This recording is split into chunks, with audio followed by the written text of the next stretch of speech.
Et voilà gueule, mes petits gâteaux maison faits avec mes petites papates. Bon, j'avoue, c'est pas super réussi, mais j'ai essayé.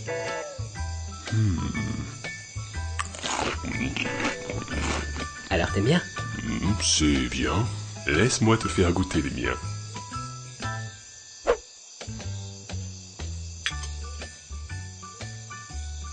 Ah tiens, c'est marrant, je crois que t'as fait la même recette que moi. Goûte, Je trouve que t'es quand même radin niveau quantité. goûte. Ah ouais, on voit la différence, hein. C'est quand même bien meilleur que les miens. Oh, Mais tu te fous de moi? C'est vraiment les miens en fait. eh oui, tu vois, ta cuisine n'est pas si mauvaise finalement. Ouais, c'est bizarre, j'ai vraiment l'impression que c'était meilleur. J'ai juste retiré un petit ingrédient. Ah ouais? Ah bah dis-moi comment tu fais, c'est quoi l'astuce? La quantité.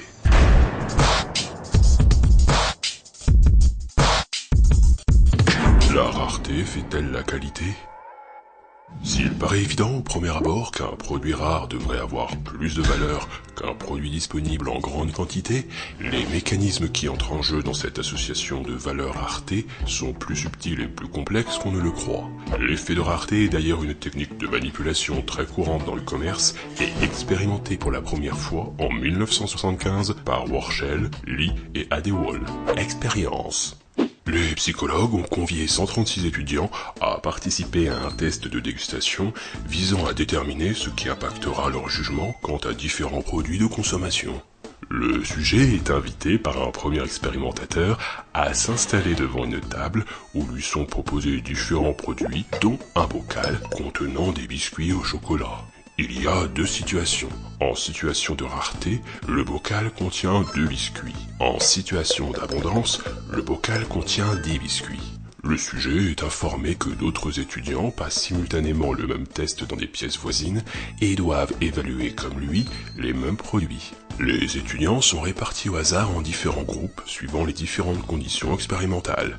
Dans la première condition, dite sans changement, en situation d'abondance ou en situation de rareté, un second expérimentateur entre dans la pièce, s'assure que tout est en ordre, que le sujet dispose des bons produits, puis quitte la salle. Aucun changement donc. Dans une seconde condition, dite accidentelle, le second expérimentateur entre dans la pièce avec un autre bocal de biscuits au chocolat. Il indique au premier expérimentateur qu'il s'est trompé de bocal et l'échange donc avec le bocal du sujet. Deux cas de figure. Si le sujet avait un bocal contenant 2 biscuits, il se retrouve désormais avec 10 biscuits. Il passe donc d'une situation de rareté à une situation d'abondance. Ouais, miam miam. Excusez-moi, nous nous étions trompés avec un autre groupe. Cool. Si le sujet avait un bocal contenant 10 biscuits, il se retrouve avec 2 biscuits. Il passe donc d'une situation d'abondance à une situation de rareté. Ouais, miam miam. Excusez-moi, nous nous étions trompés avec un autre groupe. Mais Troisième condition, la condition d'échange. Comme dans la précédente condition, un second expérimentateur entre dans la pièce afin d'échanger son bocal, sauf qu'il ne s'agit pas là d'un accident. Soit le second expérimentateur annonce qu'il doit échanger les bocaux car il n'a pas besoin d'autant de biscuits, son groupe n'ayant pas tout mangé. Notre sujet se retrouve alors avec un bocal de 10 biscuits. Je suis désolé, mon sujet n'a pas mangé autant de biscuits que prévu. ah. Soit le second expérimentateur prétexte qu'il n'a pas assez de biscuits, car son groupe en a mangé beaucoup plus que prévu, et alors il échange les bocaux, le sujet se retrouvant avec 2 biscuits. Désolé, mais mon sujet en a mangé plus que prévu, j'ai besoin de biscuits supplémentaires. L'expérimentateur posera ensuite, quelles que soient les conditions, 3 questions au sujet. Si vous le pouviez, voudriez-vous consommer davantage de ce produit? Comment noteriez-vous l'attractivité de ce produit? À combien estimeriez-vous en cents le prix de ce produit? À votre avis, est-ce que la rareté ou l'abondance vont influencer l'estimation des sujets? Et l'estimation sera-t-elle impactée en fonction des différentes conditions? Examinons les résultats. Dans la condition sans changement, on remarque déjà une légère différence entre rareté et abondance. En effet, sur une échelle de 1 à 9, les sujets souhaitent davantage consommer le produit quand celui-ci est peu disponible, plus que lorsqu'il est en abondance. Le produit sera d'ailleurs légèrement plus attractif. Cependant, il n'y a pas de différence significative par rapport au prix. La différence est bien plus importante en conditions accidentelles. Mais examinons plutôt la condition échange, c'est-à-dire quand le sujet se voit échanger son bocal, passant de 2 à 10 biscuits en condition abondance, car le second expérimentateur en avait trop, ou de 10 à 2 biscuits en situation rareté, car le second expérimentateur n'en avait pas assez. À la question 1, sur une échelle de 1 à 9, la situation de rareté rend le produit nettement plus appréciable, mais aussi plus désirable, comparativement à la situation d'abondance. De plus, l'estimation du coût est impactée. En situation d'abondance, les sujets évaluent le produit à 37,5 cents. En situation de rareté, ils l'évaluent à 71,5 cents. Presque 2 fois plus qu'en situation d'abondance. Pour des résultats plus précis et complets, car il y a, comme vous l'avez remarqué, multiples variables, vous pourrez les retrouver en détail sur notre blog. Comment expliquer ce phénomène? Notez bien que, durant l'expérience, la condition changement avec rareté met en scène une fausse pénurie, le produit est en quelque sorte victime de son succès. On voit là à l'œuvre la mécanique de l'offre et de la demande, mais il y a aussi des effets psychologiques plus subtils, faussant l'évaluation qualitative du produit, ainsi que l'estimation de sa valeur marchande. La rareté du produit impacte notre désir, mais aussi notre jugement. D'une part, il y a impact par la preuve sociale. Le sujet se retrouve en situation de pénurie, de rareté, sous prétexte du succès des biscuits dans d'autres groupes. Cela constitue une preuve sociale. Le sujet se conforme alors à ce qui lui semble découler de l'avis majoritaire, ce que nous avions déjà évoqué dans de précédentes expériences, avec l'effet H et l'effet hit parade. Le jugement se conforme à ce que le sujet croit être l'avis majoritaire. Autre mécanisme à l'œuvre, la réactance. Plus on interdit une action ou une possibilité à une personne, plus cette action ou cette possibilité sera pour cette personne plus désirable.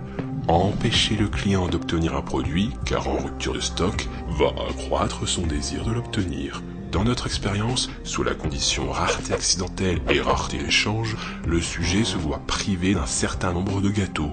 Alors qu'il disposait de 10 biscuits, il se retrouve avec 2 biscuits. Par réaction à cette privation qui limite sa liberté d'action, sa possibilité de consommer, de profiter d'un grand nombre de biscuits, le sujet sera enclin à en réclamer davantage, et donc à trouver le produit meilleur, plus attractif et avec une plus grande valeur. Moins c'est accessible, plus c'est désirable. Nuançons toutefois notre propos. Dans la condition changement avec abondance, il peut y avoir un vieux mécanisme lié à la survie. Je vois que d'autres personnes n'ont pas voulu manger les biscuits, c'est qu'ils sont suspicieux. Donc le meilleur calcul d'un point de vue de la survie est de ne pas leur accorder trop d'attention, de me ranger à la vie d'autrui. C'est un conformisme qui peut, dans d'autres circonstances, sauver la vie, et donc c'est un conformisme qui peut nous être utile. Question. L'effet de rareté fonctionne-t-il aussi bien pour les produits non alimentaires? Oui, et c'est d'ailleurs une technique marketing bien rodée, notamment dans le contexte des fêtes de fin d'année. Concrètement, dans le domaine commercial, on retrouve bien souvent cet effet de rareté. C'est ce qu'on observe notamment à la sortie d'un nouveau produit high-tech, où les stocks sont limités. Et c'est aujourd'hui que sort officiellement la PlayStation 4 en France. Alors vous le savez, depuis quelques mois, il est annoncé une rupture de stock de la machine. Tous ceux qui n'ont pas pris le soin de pré-réserver la machine ne pourront pas l'avoir aujourd'hui.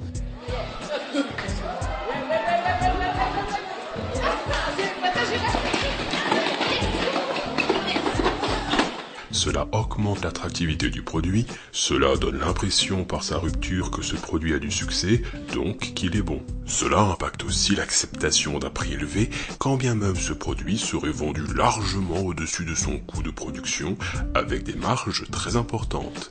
Et enfin, par réactance, ceux et celles qui n'auront pas pu se procurer le produit en rupture s'engageront à l'acheter coûte que coûte dès qu'il sera à nouveau disponible, renforçant ainsi la future pulsion d'achat, quand bien même ce produit serait alors disponible en abondance. Commerce ou restaurant jouent de cet effet de rareté pour augmenter leurs ventes, rareté qui peut se traduire aussi dans le temps avec des promotions limitées à une période. Les étiquettes accolées à des produits comme limité dans le temps, limité selon les stocks disponibles, impacteront notre jugement. En restauration, dans des grandes chaînes, on trouve parfois l'étiquette victime de son succès pour un produit désormais inaccessible. Il s'agit là d'accroître la désirabilité du client, de le frustrer, de jouer sur sa réactance afin que celui-ci se rue de manière impulsive sur ce même produit dès qu'il sera à nouveau disponible. Les vendeurs savent très bien que la menace de la rupture de stock est efficace. Il leur suffit par exemple d'indiquer à un client hésitant à l'achat « Ah, il ne m'en reste plus beaucoup en stock ».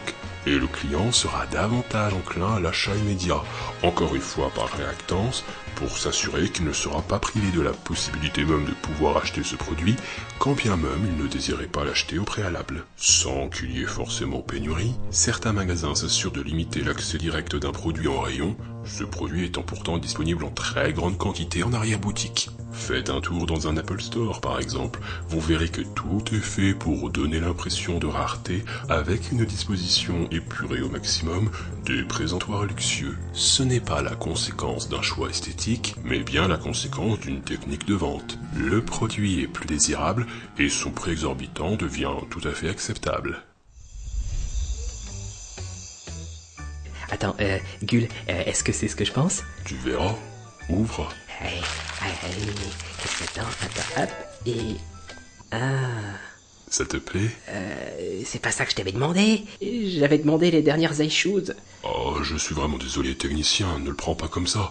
J'ai vraiment cherché partout et c'était en rupture. Ok, je te parle plus.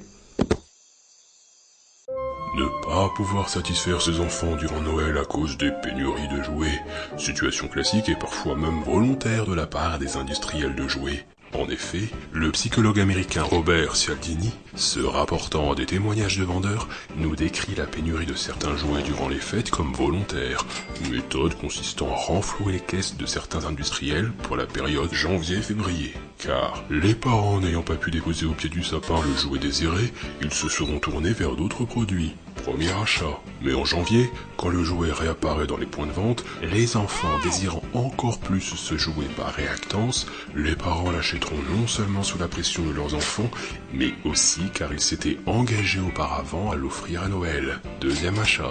Une promesse faite à un enfant, c'est sacré, et cela les industriels de jouets le savent bien, et usent des pénuries pour faire acheter davantage après les fêtes. On voit donc qu'au mécanisme de preuve sociale, de réactance, il faut ajouter dans ce dernier exemple le mécanisme de l'engagement, obligeant les parents à acheter après les fêtes un jouet afin de contenter leurs enfants peinés de ne pas avoir reçu leur cadeau. Comment limiter l'impact de cet effet de rareté? La rareté d'un produit ne reflète pas forcément sa qualité ni même son succès. Il faut bien dissocier les deux. Si un vendeur vous indique pour un produit dont vous hésitez l'achat qu'il ne lui en reste plus qu'un seul en stock, méfiance. Votre jugement sera biaisé et il est préférable alors d'attendre. De la même manière, soyez vigilant dès que vous voyez des étiquettes telles que « selon les stocks disponibles » ou « victime de son succès ». Repérez ces petits moments d'excitation propres à l'effet de rareté en magasin, car en prendre conscience, c'est déjà reprendre le contrôle et éviter des achats impulsifs que vous pourriez regretter. Quant aux enfants, il est essentiel de leur éviter le matraquage publicitaire, plus particulièrement en période de fête, car ils en sont la principale cible. Cela vaut aussi pour vous d'ailleurs, car publicité et stock limité font bon ménage en fin d'année. Pour Noël, ne vous mettez pas la pression. Plutôt que de vous précipiter dans les commerces de peur de pénurie sur les produits qui ont du succès, privilégiez l'inattendu, l'artisanal, voire le fait maison. Car s'il y a bien un cadeau rare et singulier, c'est celui qui vous ressemblera le plus, qu'importe la valeur marchande, qu'importe la disponibilité.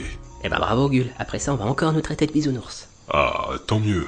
Tu ne boudes plus alors? Ah bah non, il est sympa finalement ce bouquin. Et regarde, il y a une étiquette édition limitée collée dessus. Ah c'est classe. Portez-vous bien et à l'année prochaine.